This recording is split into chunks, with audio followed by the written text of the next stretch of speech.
In a quiet corner of the Orion Arm, far from the shining centers of civilization, the planet Carthus 7 spun slowly under the light of a fading sun.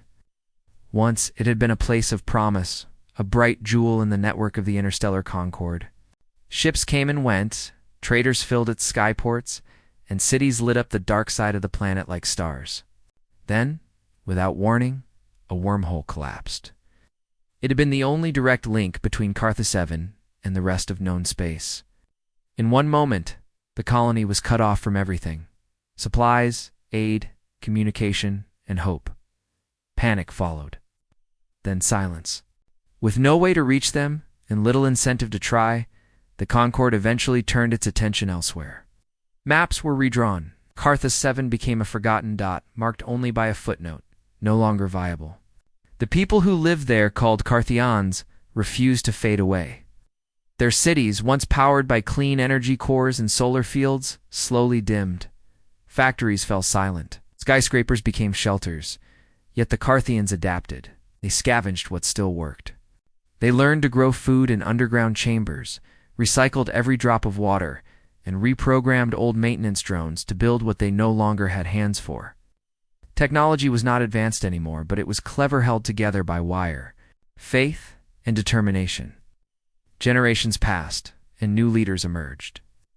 They taught their children not just science and survival, but also stories, legends of the galaxy that had forgotten them. In the great domes where they grew, what little food they could, elders told tales of ships that once filled the skies and stars that used to listen, and always there was the same ending. Someday someone will come. The truth, though, was harsher than the stories. Carthus 7 was slowly dying. The last backup power cores, ancient and long overdue for replacement, were now running on. Recycled components and guesswork. Their central fusion plant, once the pride of the colony, was too unstable to be restarted without fresh parts they no longer had. Outside the settlements, nature had begun to reclaim what had been built. Strange winds howled across abandoned spaceports, where rusting ships stood like ghosts. Dust storms swept through broken cities, and glass towers cracked under pressure. In time, the sky above them still shone with stars, but they brought no comfort. Satellites no longer orbited, or long-range beacons set to send automated distress calls had gone quiet decades ago. Or so they thought. In truth, one small beacon still blinked. Buried beneath rubble, hidden deep within the mountains of the northern sector, an old transmission array had managed to hold on to its programming. Every 6 hours, it sent out a weak signal into spacean, outdated frequency, long dismissed. By modern systems, the Carthians no longer believed it worked. It had become more of a ritual, something they kept running out of respect for the past than in any real hope it would bring a future. Within the main dome of the last major settlement, voices were growing quieter. Once busy halls now felt empty. Food was carefully rationed. Even the air felt heavier as the filtration systems struggled to keep up. Ira Thalin, one of the younger generation's leaders, stood looking out over the main chamber one night, watching the faint blue lights flicker. She was born after the collapse. She had never seen a real ship, never tasted fruit from another world, never heard a voice through a live interstellar channel. Yet she carried herself like someone born for the stars. Her eyes scanned the dim horizon where the twin moons of Carthus 7 slowly rose. She whispered the old words to herself, not because she believed them, but because it was what they did. Someday someone will come. That same night, far beyond what even the Carthians thought possible, something unexpected happened. Across the blackness of space, on the very edge of charted territory, a signal was received. A faint crackling sound. An emergency code. It came through a decommissioned receiver aboard an Earth-based exploration ship. Outdated system the crew had kept active as a joke. No one was supposed to use that frequency anymore. But the signal was there, repeating itself in old Carthian script, coordinates, a name, and a word long believed to mean nothing. Alive. The crew stared at it. Most dismissed it. Glitch, they said, a ghost transmission. But the captain, a man named Ishan Reyes, did not look away. He had spent years mapping distant sectors, chasing myths, and watching humanity grow from newcomer to explorer. Something about this message didn't feel like noise, felt like a call faint, but real. And so, in silence, he sent a copy of the signal to his navigator and asked one question: how long would it take to get there? Back on Cartha 7, the night stretched on, cold and still. In the center of the old dome, the beacon light blinked once more, casting a soft glow. On the worn walls, no one noticed. No one saw it. Yet far beyond that fading sky, for the first time in a lifetime, someone had heard them, at the very edge of mapped space, where most ships rarely travel and fewer bother to look. Something unexpected reached the sensors of the Earth's Alliance vessel Resolute. The signal was faint, broken by time and space, and almost missed by the main systems, but it kept repeating. An old code, broadcast in an obsolete language, long forgotten by most of the galaxy. On other ships, it would have been dismissed as a ghost, signal, or technical noise, but on the Resolute, it caught the eye of a young communications officer who had a habit of checking old channels out of curiosity. He ran it through translation software, expecting gibberish. Instead, he found coordinates, a planet name, a single, short word buried in static: alive. The officer hesitated only a moment before sending the data to the bridge, where Commander Ishan Reyes stood reviewing star maps. Reyes was not like most captains in the fleet. He had grown up on stories of forgotten outposts, silent stations, and strange calls from the dark. To him, space was not just distance, it was mystery. And this signal felt different. When he played it again, he didn't hear error. He heard a call for help. The bridge fell silent as the rest of the crew gathered. The ship's AI ran simulations and warned of potential dangers. It could be a trap, a decoy, a malfunctioning satellite echoing an old distress loop. The odds of someone surviving that far from Concord space, especially with no contact for decades, were almost zero. But Reyes didn't look at the odds. He looked at the possibility that someone had held on, waiting in the dark. The crew around him were explorers, engineers, scientists, not soldiers. Still, every eye was fixed on the map showing the source location. Cartha 7, a name buried in Earth's early colonial records, marked as lost after a wormhole collapse. The AI suggested reporting the signal to Central Command and waiting for instructions. But Reyes had already made up his mind. Rules existed for order, but some moments asked for courage instead. Turning to his officers, he said calmly, "Set a course. We're going." There was no hesitation. Not a single crew member objected. The Resolute was deep-range equipped, made for long missions, and its people were used to the unknown. But this was different. This was not an exploration mission or a charting assignment. This was a choice to answer a call no one else had heard or cared to hear. The engines began charging, the ship's long-distance drive plotting a jump into unmapped space. No one knew what they would find.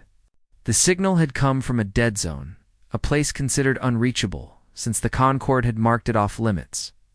Other species would have ignored it, dismissed it, or labeled it an error. Humanity, still new to the interstellar community, was often described as emotional, reckless, or slow to adapt.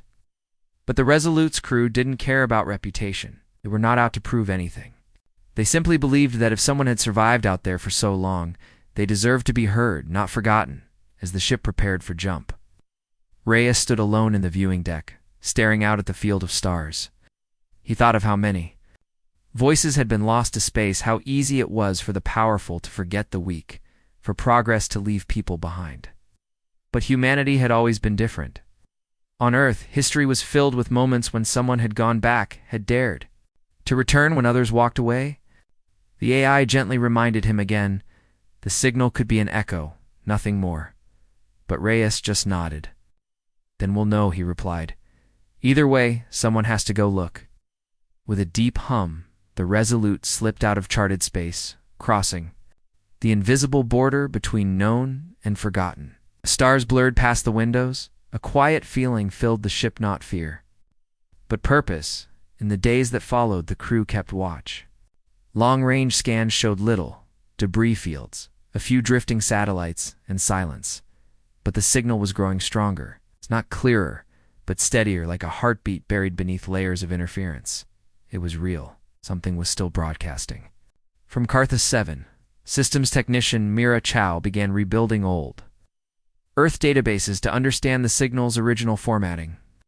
She discovered that the beacon's signal was not just repeating it, was adjusting itself slightly with each cycle, almost like it was trying to stay alive, trying to adapt in order to be heard.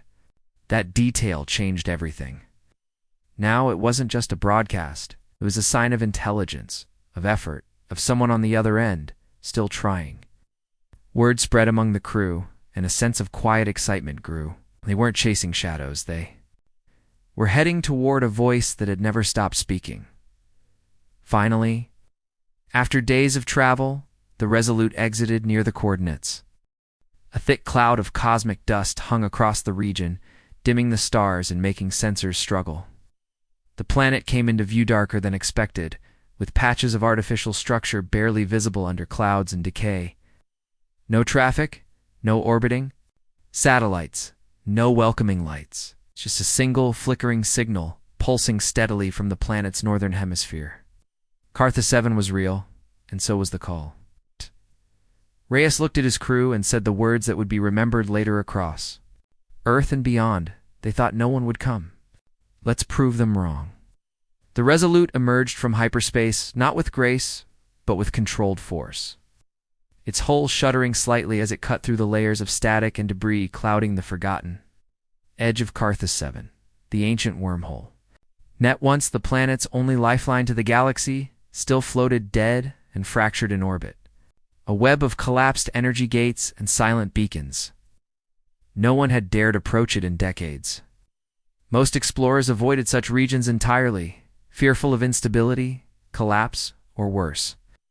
But Reyes had seen something others ignored, a pattern buried.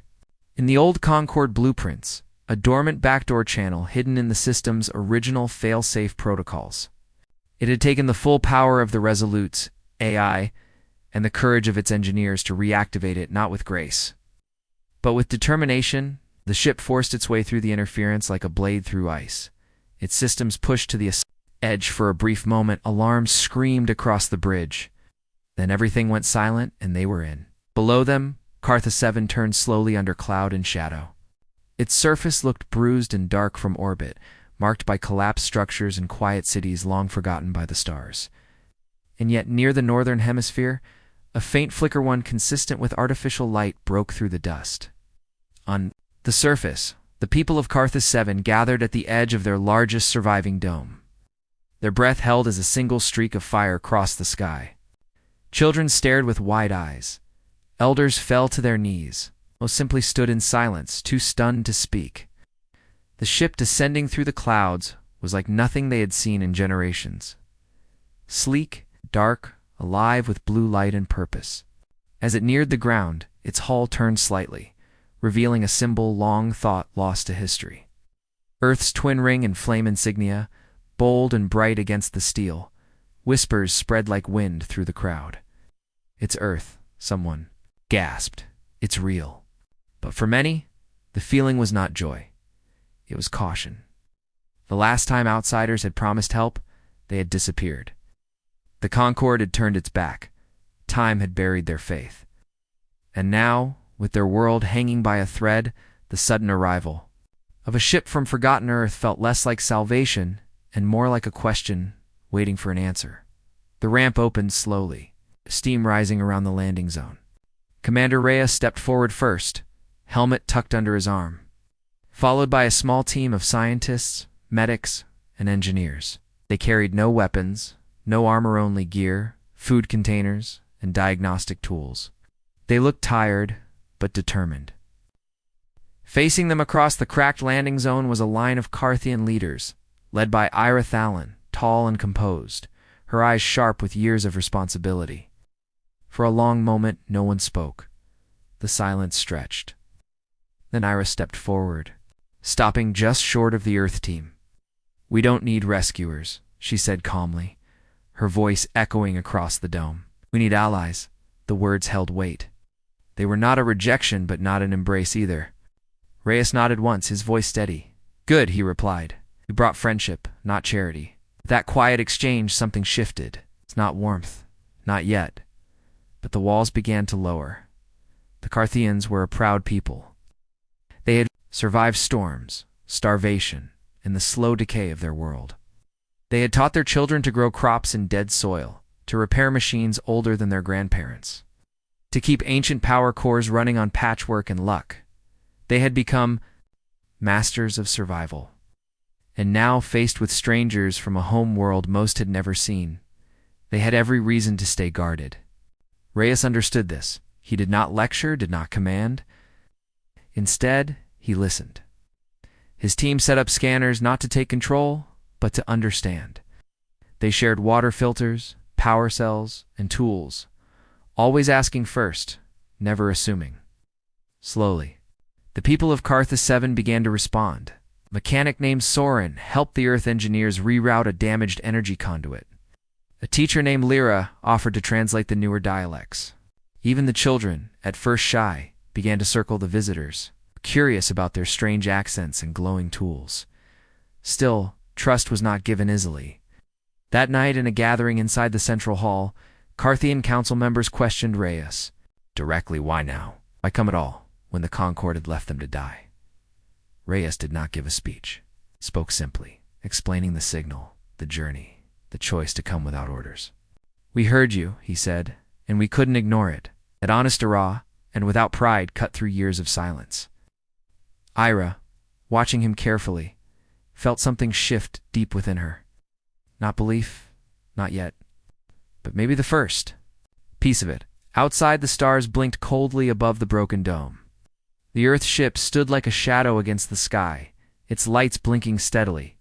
Across the camp, Carthians and Earth crew shared small meals, exchanged names, fixed damaged panels, and repaired long-dead CUM systems.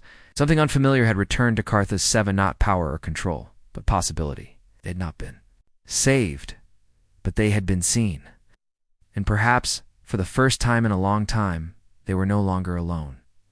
The moment Earth's ship, the Resolute, broke through the forgotten silence of Carth 7 and connected with its people, something invisible, yet powerful, began to move across the stars. At first, the story trickled through minor channels, an old emergency beacon, received by a human exploration ship. A quiet landing on a dead world, and a surprising discovery. The Carthians were alive. Within days, the whispers turned into full transmissions, picked up by trade relays and fringe newsnets, bouncing from system to system.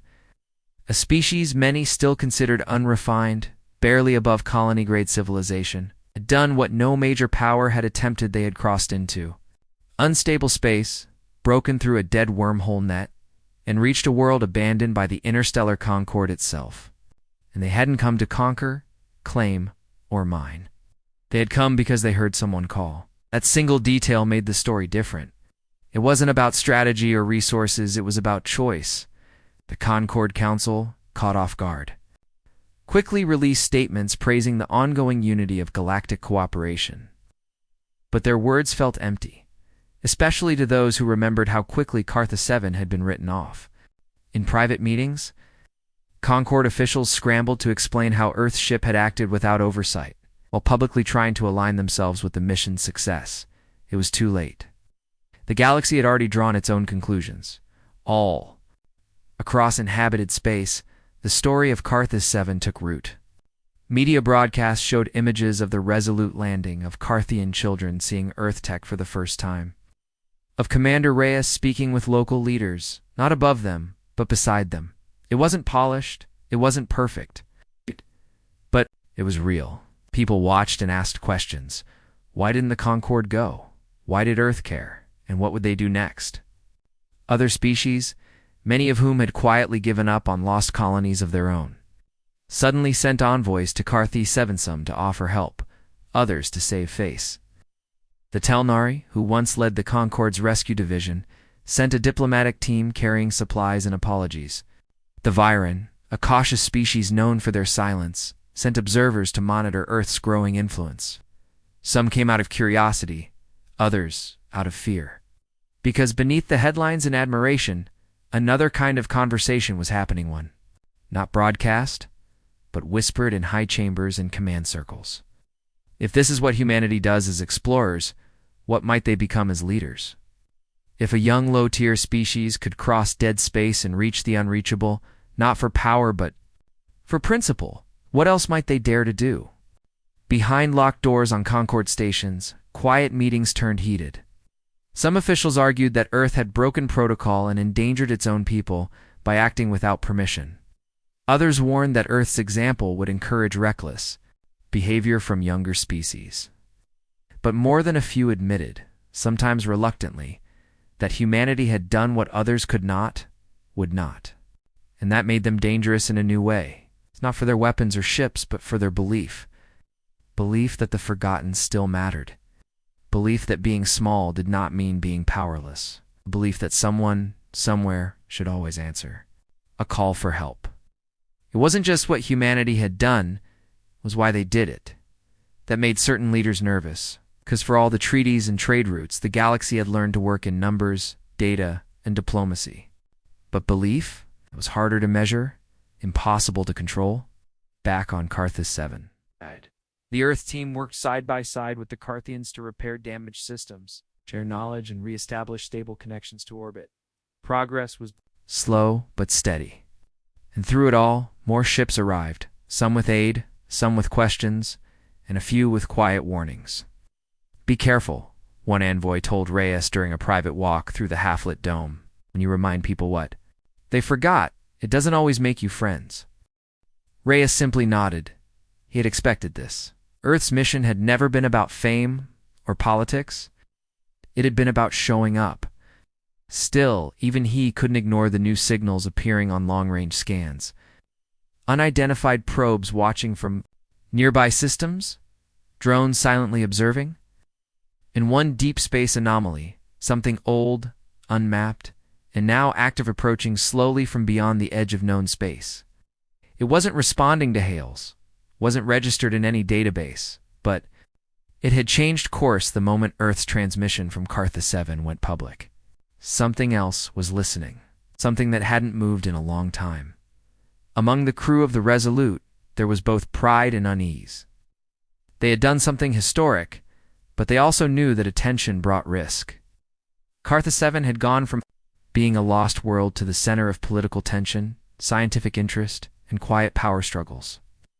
And yet, despite all of that, the Carthians themselves remained focused, not on the stars, but on rebuilding their home.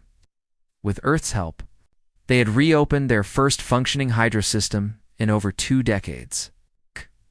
Power had returned to several dark districts, and for the first time in years, the outer Cum Tower flashed a clean, strong signal into space. Not a call for help, but a statement of presence. They were still here. They had survived, and someone had come. In that small truth, the galaxy found something it hadn't felt in a long time, a reminder that compassion could travel faster than ships, that courage didn't come from power, but from purpose, and that sometimes the smallest voice could echo the loudest stiff, only someone chose to listen. Carthus 7 had once been a silent world cut off, buried in dust, and left to survive in the shadows of memory, but now for the first time in decades. It pulsed with quiet purpose. The power grids, though still unstable in places, were no longer failing. The Cum Towers blinked with steady light. Fields once dry had begun to show green again under carefully restored systems. Life was still hard, but it had changed. Humanity had not come to rule or reshape Carthus 7, they had come to stand beside it. And now that stability had returned. And the Carthians were no longer staring into a collapsing future. Commander Reyes knew it was time to go.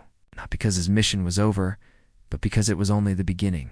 Across the stars, there were other signals like the one they had. Followed quiet, fading, often ignored by the larger powers. Lost outposts, failed colonies, abandoned satellites, all left behind in the name of efficiency or politics. But to Reyes, those weren't errors to be deleted from galactic records. They were promises, and he intended to keep them. So as he walked through the halls of the ship one last time before departure, checking with crew and reviewing final data transfers. He left behind more than supplies. The Earth crew gifted Carthus 7 with long-term equipment, modular water purifiers, energy cells designed to last years, technical libraries filled with everything from medical guides to atmospheric calibration tools. But perhaps most importantly, they left training skills passed from hand to hand so the Carthians could keep building long after Earth's ship was gone. At the main platform, surrounded by her people, Ira Thalon stood with quiet strength as she shook hands with Reyes. There was no ceremony, no loud speeches, just one promise, exchanged in calm voices.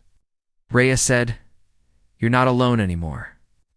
And Ira, after a moment's silence, replied, "You were strangers. You crossed light years.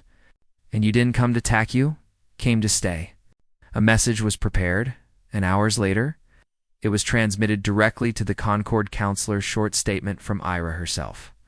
Delivered in the ancient diplomatic tongue, translated perfectly, yet sharp with meaning. The species you called? Primitive crossed light years for strangers. Ask yourselves, what would they do for their own? The words sparked waves across political channels, sending ripples into rooms where power had long believed Earth to be beneath notice. Now, those who once ignored humanity began to reevaluate, not because of weapons or wealth, but because of something more unpredictable: intent. Meanwhile, the Resolute prepared to leave orbit. The last crates were secured and the final system checks completed. The crew stood at their stations, not exhausted, but ready. They had seen what could happen when people refused to forget. They had helped light a spark, and they wanted more. The ship lifted slowly, its engines humming softly at first, then roaring brighter as it climbed. Below, Carthians watched from the hills and platforms, no longer in fear or doubt, but in quiet awe. The twin moons cast pale shadows over the fields. As the Resolute passed through the last cloud layers, it angled once more toward the stars. A new course had already been laid in. This time, the signal came from the edges of a burnt-out sector, a place where no one had responded to a colony in 40 years. The data was faint, uncertain, but that didn't matter. To the Resolute, any call was enough, because humanity had found its role not as rulers, not as heroes, but as the ones who showed up, time and again. The ones who went where others wouldn't, and stayed when others fled. Across the galaxy, stories began to shift. In backroom conversations, Earth was no longer called unpredictable in the way it once had been. Word had a new tone, half respect, half warning. Whispers spread. When Earth answers a call, they don't ask who you are, they ask what you need. As the Resolute disappeared into deep space, it left behind not silence but movement. Other human. Ships began to take interest in long-lost signals. Private crews followed old charts. Even small colonies on the edge of known space began building listening stations again, searching not for profit but for life. The idea that had started with one ship began to grow, that no one, anywhere, should be left behind. In this new era, humanity was not crashing into the galaxy with weapons drawn. They were carving paths with open hands. Their engines didn't scream conquests. They whispered connection. And far, far away, in the dark edges of space, where ancient watchers stirred in silence, something old and unknown turned slowly to observe. Earth had made noise, not just sound, but meaning. Whatever was out there watching, waiting it, had heard. Back on Carthus 7, lights glowed through the night, and children who had once known only darkness now dreamed of stars. A forgotten world had become a beginning.